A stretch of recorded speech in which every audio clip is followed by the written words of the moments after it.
Welcome to the Tech Egg. Don't get scrambled. Enjoy the video. In this video, I will compare Bcaa versus EAA supplements. Let's begin by understanding Bcaa.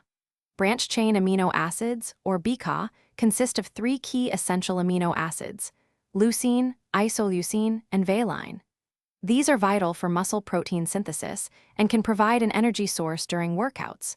Many people use Bcaa supplements to help reduce muscle soreness and combat fatigue, especially after intense training sessions. They are popular among athletes for their direct impact on muscle recovery.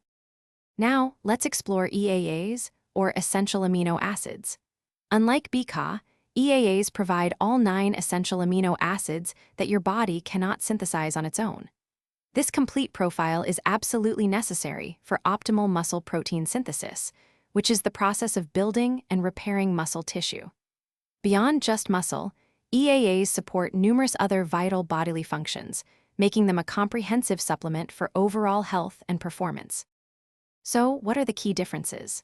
Bcaa are actually a subset of EAAs, meaning they only provide 3 specific amino acids.